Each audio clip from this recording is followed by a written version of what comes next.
नमस्कार विद्यार्थी मित्रांनो, बघा हा स्क्रीनवरती जो प्रश्न दिसतोय रेल्वेवरचा, याचं उत्तर काढायचं आपल्याला सेकंदामध्ये. तर काय प्रश्न आहे बघा, काय दिलंय, एक रेल्वे 40 किलोमीटर प्रति तास वेगाने गेल्यास निर्धारित वेळेवर पोहोचते व 60 किलोमीटर प्रति तास वेगाने गेल्यास 20 मिनिटे अगोदर पोहोचते, तर रेल्वेने किती अंतर कापलं असेल? तर बघा आता आपण सेकंदामध्ये कसं उत्तर काढणार आहे. आपल्याला विचारलेलं आहे अंतर, ठीक आहे. अंतर बरोबर काय आहे, वेळ गुणिले वेग. हे सूत्र सगळ्यांना माहिती आहे, मग त्याचाच वापर करणार आहे आपण. जी वेळ दिलेली आहे ती किती दिलेली आहे, 20 मिनिट. वेळ दिलेली आहे ती मिनिटांमध्ये दिलेली आहे, पण इथं जर तुम्ही वेग पाहिला तर वेग दिलेला आहे किलोमीटर प्रति तासामध्ये, म्हणजेच ह्या मिनिटाचं आपल्याला रूपांतर तासामध्ये करून घ्यावं लागेल. म्हणून आपण काय केलं, भागिले 60 केले. आता इथं वेग दोन दिलेत बघा, 40 आणि 60 हे दोन वेग दिलेले आहे. तर अशा टाईपच्या प्रश्नांमध्ये आपण काय करणार आहे, वेगांचा घ्यायचा आहे लसावी.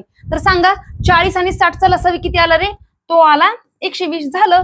मग आता भाग लावा, 60 एके 60, 60 दुनी 120, म्हणजेच 20 एके 20, 20 दुनी 40, म्हणजेच आपलं अंतर आलेलं आहे 40 किलोमीटर. किती सोपं आहे बघा.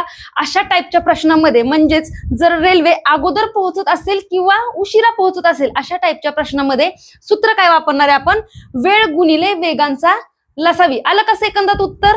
चला, तर या प्रश्नाचं उत्तर तुम्ही द्यायचे कमेंट बॉक्समध्ये.